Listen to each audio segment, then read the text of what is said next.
Good afternoon to you. 506 here, News Talk 105.9 WMAL, where we're making sense of the news. You can join us today. 888-630-9625, 888-630-WMAL. We are just hours away from the first GOP primary debate for the 2024 election cycle.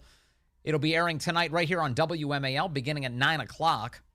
In the lead up to that debate and in the days ahead, there's going to be an advertisement bouncing around all forms of media, including social media, from the Heritage Foundation, directed at Washington, D.C., and saying we should no longer be spending no-strings-attached money in Ukraine without any end in sight. Take a listen to what Heritage is now running. Congress is considering a proposal to send even more of your hard-earned money to Ukraine. And here's the worst part. They're holding hostage disaster relief money for Americans until they get their way. That's just plain wrong. Your family's contribution already totals roughly $900 for Ukraine. Until Joe Biden offers a plan to end the war, Congress shouldn't approve another cent. The Heritage Foundation is responsible for the content of this advertisement. Quite a number, $900 per household already spent on Ukraine. Let's talk about this subject with Dr. Kevin Roberts. He's the president of the Heritage Foundation and the host of the Kevin Roberts Show, and he joins us on the phone. Hello, sir. Hey, Vince. It's always great to be with you. I'm here in Milwaukee. We'll be watching the debate firsthand, advocating for good conservative policies and ideas, including no longer sending blank checks to Ukraine. Yeah, no longer sending blank. And that seems to be an important, you emphasize that it's a blank check. That seems to be an important distinction about what you're talking about, because I noticed that there's some criticism of you right now saying, he's saying we shouldn't send any more money whatsoever for any reason. What I hear you saying, and you can say it yourself, is that you would like an understanding of what this money's being spent on and what the goal is. That's exactly right. And I and my colleagues at Heritage have been consistent on this for 2 years. We actually argued for a small military aid package to go to Ukraine before the invasion as a matter of deterrence. We were consistent, therefore, when the first package that came up 15 months ago was not, as you and your audience remember, focused solely on military aid. A lot of it had some Pelosi social justice programs in it. So on those grounds, but most of all, especially relevant to today's debate, on the grounds of the President of the United States not telling us what the strategy is, what the end game is, what the money is going to be being used for, and also what the accountability is. Yes. There's just no transparency on this money. You can believe all of those things as we do, Vince, believe that there's a real problem there, and also hope with every fiber of our being that the Ukrainians pull this off. Well, so much for defending democracy. They don't seem all that interested in getting the American public's buy-in on this very expensive venture, because this is one of those issues, Dr. Kevin Roberts, where I've noticed they've never tried to convince the public of the rightness of this position. They've never attempted to get our buy-in whatsoever. They've never told us how the money is being used. They've never promised that they're going to keep it accountable. And they just expect us to keep going along with it without any explanation whatsoever. How is that democracy? Well, that's exactly right. And it's a source of extreme frustration, not just for those of us who are conservatives, but increasingly, if you look at Fox's recent poll on this, in a recent CNN poll as well, in every demographic group in the center, young people, older voters, and now increasingly the president's own base. And so if we had a magic wand, we would have sent $10 billion of military aid, roughly speaking, well before the invasion, only military aid to deter it. I think that would have been successful.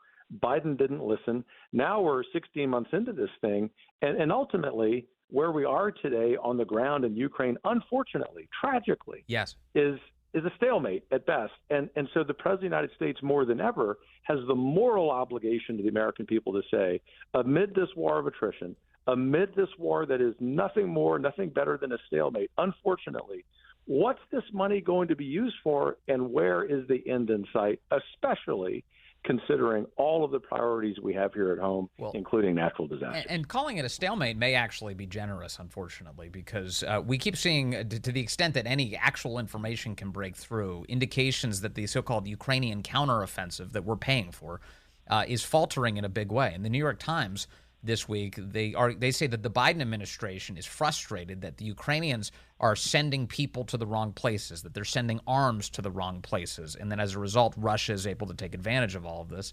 Additionally, I keep seeing headlines that our stockpiles are running thin and bare. Obviously, that works to the advantage of our own defense industry, who like those headlines so they can sell more things. But that does concern me when it comes to our own security, that we're sending so many arms over to Ukraine at the expense of some of our own security concerns, no?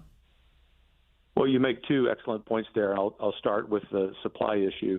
6 or 7 months ago, when at Heritage we started saying this is a real problem, these diminishing supplies that we probably need to defend ourselves, and we certainly need to stockpile to defend the Taiwanese in the case of an invasion by China. People, the same naysayers today who were very loud, the same neocons were saying, oh, you got to be wrong. And then they had to admit that we were right. And then on the second point of the stalemate, well, I wish the Ukrainians on the first day had pushed the Russians out of Ukraine. The reality is we probably are being generous in calling it a stalemate. 6 months ago, I did an interview and I said, look, I'm pulling for the Ukrainians. All of us at Heritage are, but it just doesn't look to us like this is going to be successful. Of course, the same neocon naysayers said you're wrong. Well, our own Pentagon, which has been really slow to be transparent about this issue, is the source of information to President Biden that this counteroffensive by the Ukrainians isn't going well. All of that points to this, Vince. The President of the United States, every single time that we are sending the taxpayers' hard-earned precious tax dollars abroad, has a moral obligation to tell us why, has a moral obligation to tell us what the end game is. It's especially the case now, and the fact that there are so many people only in D.C. who are babbling about all of the problems with our position suggests that we're completely over the target, and we're going to stay there until we get answers. But as you and I are speaking, Senator Richard Blumenthal, Senator Lindsey Graham, Senator Elizabeth Warren have just all traveled to Kiev today. They're all meeting in Ukraine once again to make big promises of a lot more money and a lot more materiel to flow in their direction. Do you think Washington is taking your urging and the urging of, as you point out, 55% of the American people seriously? No, Washington isn't, although there is a growing number of members, both in the House and the Senate, who are, and thank goodness for the courage of those elected officials who've taken some hard votes. But it's no surprise to your audience that the establishment in Washington is not. They hate the fact that the Heritage Foundation is not saluting and getting in line, but both because we love the truth and we believe at Heritage we have an obligation to tell the truth even when it hurts, and because we know that a majority of the American people across the political spectrum are increasingly frustrated with this situation, I actually think we're going to prevail on this next vote. Tell me, obviously this is the circle you run in now. You're the president of the Heritage Foundation. You're very familiar with all the various conservative organizations and allied groups. Not everybody has the same position on this subject. What kind of debate are you hearing? What kind of aggression is directed at Heritage right now for you taking such a public position of responsibility on Ukraine funding? Well, for the most part, it's disbelief that because we are an organization that believes that America ought to be a leader in the world and that our military ought to be strong, that somehow believing that ought to lead us to accepting these multiple blank checks to Ukraine. And obviously those two things are not logically consistent, but most of it is a lot of bluster. And you know, as you know, Vince, you've gotten to know me. I don't get into imputing motives, but what I can tell you, the motive of the Heritage Foundation is that we are not bought off by official Washington. We are not bought off by K Street lobbyists. We are the people's advocates behind enemy lines inside the imperial city of Washington, D.C. And we can both have a very strong America as well as have that strong America ask really tough questions about a preposterous policy. Do you get annoyed at all by the juvenile descriptions of the stakes in Ukraine? Like, throughout over the last year or so, people telling us, well, it's just a war for democracy, and that you've got, it's Churchill and Hitler and all sorts of stuff. It's like it's kind of crazy, actually, the way it's described, and then acting as if there is no corruption in Ukraine to be concerned about. The prevailing narratives are basically to treat all of the rest of us like idiots and children. Well, it's really true, and they believe that they can bully us even the Heritage Foundation into that. And you know that I spent a lot of years in the classroom, and I would have given an F to a lot of these people, who all of whom happen to be based in Washington, interestingly, because of their rhetoric, their lack of logic. Look, I have no problem that there's a difference of opinion on this on the political right. I actually think a healthy debate is good. Just yesterday, I had a really friendly, healthy difference of opinion with one of our friends who's at another think tank. That's the model for rhetoric, and I applaud her, who happens to be a Heritage alum, for this. But to say that we can't even ask the question, to make the charge that somehow we want Russia to win just because we're asking these hard questions, tells me that the other side actually doesn't have a really good argument. Yeah, exactly. It points to the weakness of your debate. If you say something that's stupid and obviously false, I mean, it's just not real. It's amazing. Okay, finally, obviously you're in Milwaukee tonight. You're going to be paying attention to these Republican candidates as they debate ideas. I know that the Heritage Foundation has been working on sort of preparing to have people in place come a conservative administration to execute on a bunch of this policy. How is that project going? You know, it's going really well. In a lot of ways, it's ahead of schedule, so much so that I think that it's causing heads of people on the left to explode. And those are the real opponents, right? Not our friends on the right. And so in particular, what has gone well is not just the building of the policies, the drafting of the executive orders, some of which will be implemented on day one, but most importantly, as Reagan would remind us, the people. We are ahead of schedule in recruiting thousands of people into this conservative LinkedIn who aren't just going to have their resumes sitting in this database, Vince. They're going to be trained. They're going to be vetted. They are going to be prepared on moment one of day one, on January 20th, 2025, regardless of who our conservative standard bearer is. Heritage doesn't have a dog in the fight. We just need the most conservative man or woman who can win the general election and is ready to reclaim this country, hire these people, so that the rest of the 2020s can be a lot more optimistic than the first half. Yeah, and it'll put us in a great position, an even better one than we were at the beginning of 2017. There was quite a mess at the beginning of that Trump administration. A lot of that can be cleaned up by having the kind of project that you've put together here. So for that, I'm definitely grateful. In the meantime, Dr. Kevin Roberts, enjoy this debate tonight, and we really appreciate your time today, sir. Thanks. Talk to you soon. Good to chat with you. Yes, we'll talk to you soon. Yeah, the Heritage is they're putting together all these, just a roster of people who are ready to go day one, as Kevin Roberts points out, to join a conservative administration. As they put it, they always say conservative. They don't say Republican. They're a 501c3, so they emphasize a conservative organization presidency, but a Republican presidency from where you and I are sitting. And that's good. You just need good people who actually care about the well-being of the country and who aren't, as you heard Kevin Roberts kind of indicate, bought off. He said that he doesn't want to impugn anybody's motives, but the people who are often arguing against him are paid off to argue against him on this issue. And it is so obvious, no matter where you are on the conflict in Ukraine, you deserve a fair and thorough accounting of the way your money's being spent there. If you'd like to see the Ukrainians win, and if winning means fully ejecting the Russians from Ukraine, and if to you that also means from Crimea, regardless, whatever standard you're trying to apply to this, you deserve a full and thorough accounting. A game plan on how that's going to occur and what the end state is going to be, what our goal is. Any sensible organization would present that to you. But the government as led by Democrats is not that. It is not a sensible organization. And it's certainly not one that respects democracy. Everyone talks about democracy until they're blue in the face. Our republic is what I'm talking about. If they cared, they would find your buy-in. They would convince you of the rightness of their position. They don't. They morally blackmail you into succumbing to theirs. That's what they think they can get away with, to the extent that they want to talk about this at all. Enough of that. All right, let's take a phone call. Russ calling in from Gaithersburg, line 3. Russ, you're on the Vince Coglianese Show. Hi, Vince. Hey, Thanks sir. for taking my call. Yes, sir. And I want to thank you and your audience, first of all, for a generous donation that you guys made to my nonprofit. I called in the beginning of the war with Ukraine, and I really appreciate that. Oh, that's good news. Okay, well, thank you, Russ.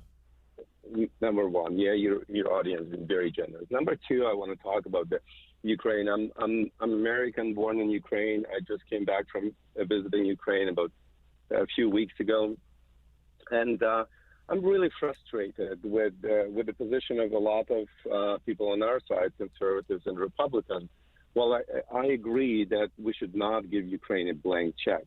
Most of the help that we provide to Ukraine should be in the form of military, and we should have a clear goal and end game for this war. Yes. And it's very simple. I don't know why people don't recognize it. It's internationally recognized borders that were established in 1991. So Crimea should be recognized. Crimea should be recognized as a part of Ukraine. That's the end game. Well, that's an internationally recognized border, isn't it? Right, but Russia controls it, and so essentially at what cost? That's the underlying question here. So here's the cost. Right now, I hear that it's a stalemate and Ukrainians cannot win, and it's done by design. It's not because Ukrainians cannot win. It's because Ukrainians are not allowed to win. And here's why. I'll give you an example. So, for example, Jake Sullivan, a national security advisor to President Biden at the beginning of the war, said, our goal is so we don't let Ukraine to lose. What does it mean? That means that we won't let Russia to lose either, right? And so, in other words, you think that the Biden administration is perfectly happy with a years-long insurgency, just that this is a constant fight where Ukrainian bloodshed continues forever? Ukrainian and Russian bloodshed continues forever. Yes, but if that wasn't true, then tell me why the F-16 are not provided. Yeah, no, this is a fantastic question, Russ. They have been all over the place on this. They kept saying, we're not going to send you that stuff, and then they do many, many months later. It's insanity. It really is. Thank you, Russ, for the call. It's a big topic. Really appreciate you calling me. Good afternoon. 5:35 now, News Talk 105.9 WMAL, where we're making sense of the news. You can join us today at 888-630-9625, 888-630-WMAL. About 3.5 hours away from that first Republican debate. You'll be able to hear it live in its totality right here on WMAL, beginning at 9 p.m. this evening. Complete coverage.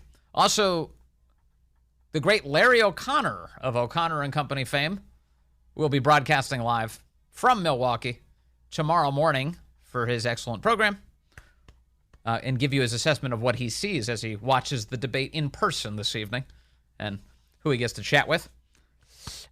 We've got, as the world is dealing with all sorts of issues, we got a big debate tonight. Doug Burgum tore his Achilles heel. Everybody's got some problem they've got to deal with. What is the President of the United States up to right now? Well, let's head on over to the, $18 million home he's staying in on Lake Tahoe, provided by former presidential candidate, billionaire, big Democrat donor, Tom Steyer. Tom Steyer. I'm sorry, but just to pause on this subject for a moment. They claim that Joe Biden is renting this house from Tom Steyer for his second vacation in a row. He's renting an $18 million home at market rate for a week. Now, I don't know about you. I am pretty confident that if I pulled up my Airbnb app right now and I searched for only homes worth $18 million, I can say with certainty, without actually checking, I wouldn't be able to afford a week at an $18 million mansion. What about you? Would you be able to? $18 million mansion? You could afford that for a week?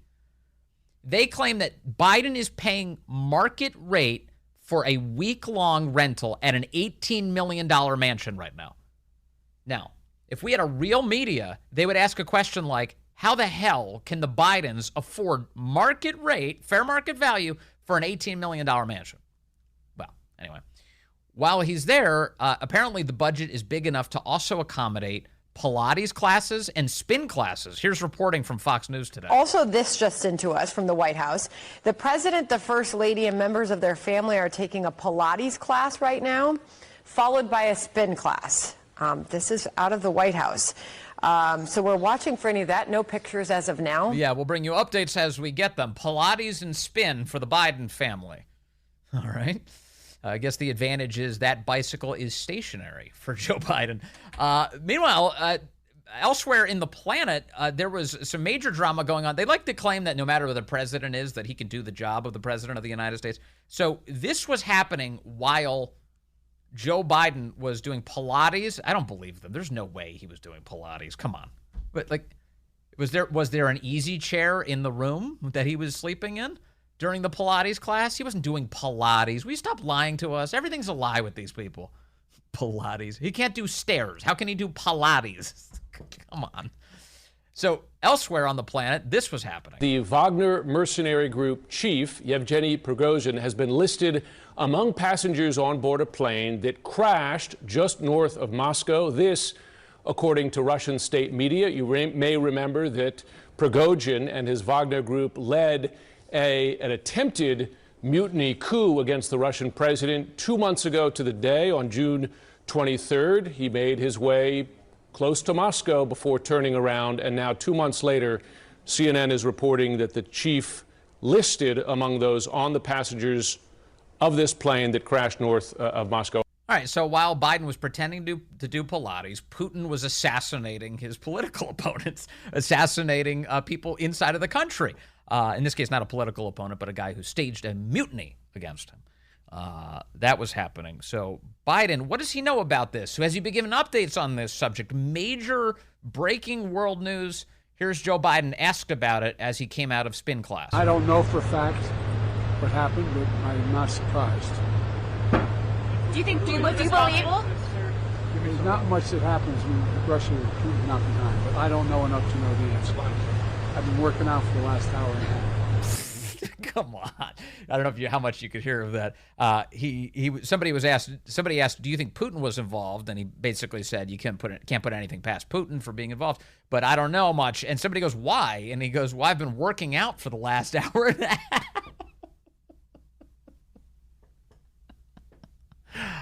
I've been too busy. I was too busy pumping iron, baby. Why would I know the answer to that? I was in the zone. I was getting my swole on. Sure you were. Reminds me of Will Ferrell's character in Anchorman, Ron Burgundy. You remember him? Where is it? Who's the actress? Christina Applegate? Is she the? Yeah, Christina Applegate is co-star. He summons her to his office. And he happens to be finishing a set where he's counting to 1,000. 1,002. Mr. Burgundy, 1,003. Helen said that you needed to see me. Oh, Miss Corningstone. I wasn't expecting company. Just doing my workout. Tuesday's arms and back. So Biden was too busy doing Pilates and spin to find out what was happening as Putin is assassinating major figures on the world stage. Prigozhin now dead, according to Russian media. Biden didn't have time to get really read in on that, because he was doing Pilates. Come on. He was sleeping. Let's just be honest. He was sleeping for a couple of hours. He just awoke from his slumber. I haven't seen the video of Biden speaking to these reporters, but my guess is the lines from his sleep apnea mask are probably still on his face. I was working out for the last hour and a half. Sure you were, Mr. President. So he'll catch up eventually. Somebody will tell him what to say, and he'll mangle that too. Man. So that's what Biden's up to today. And what is everybody else up to today? Donald Trump's team is trolling Ron DeSantis tonight ahead of the presidential debate. They have debate bingo cards that they've been distributing to members of the media, featuring a range of things. They say the Trump campaign, while hosting a group of political reporters at a steakhouse in Milwaukee last night, the Trump campaign handed out pudding snack packs. They started handing out little pudding cups. This is a reference to a Daily Beast article that alleges that Ron DeSantis once ate chocolate pudding with 3 of his fingers. So this is actually pretty typical Trump behavior here. Handing out pudding packs as a way to think about DeSantis as a guy who eats pudding with his fingers.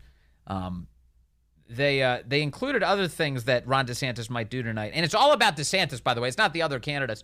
Dismisses polls. If he does that, you get a bingo chip. If he gaslights on his COVID record, they claim, and if he makes any nervous laughs. They also say Ron defends slavery. That's a dirty one. That's a left-wing horse crap talking point that they baked into the bingo card. We'll give that one we'll throw a huge flag at that. Ron DeSantis has never defended slavery. That's just stupid. Also, gaslighting on his COVID record. That's a claim that the Trump team is making here. Look, DeSantis was right there at the top of the list of people who did COVID the right way in terms of getting people back to work and telling and stopping this tyranny at all levels in the state. And that's a good thing. That's the kind of thing he should trumpet tonight on that debate stage. And the type of thing that other governors, other executives, to include the president of the United States, whoever that person is, should reflect on that and say that's the right way to go. Pro-liberty, obviously. But anyway, so they're trolling him. They're also making fun of the fact that Ron DeSantis, on the card, they put two different interpretations or pronunciations of his name. And this is true, by the way. DeSantis has tried to downplay this, but it is a weird thing. DeSantis has previously in his political career, he used to refer to himself as Ron DeSantis. Did you know this? DeSantis, he would say. And then later in his career, as he became more well-known, he started referring to himself as Ron DeSantis. Isn't that interesting? I chalk it up to he just got so used to people saying it, he just took it. He's like, whatever. They know me as Ron DeSantis, I'll be Ron DeSantis. I don't care. It's not really about how you pronounce my name.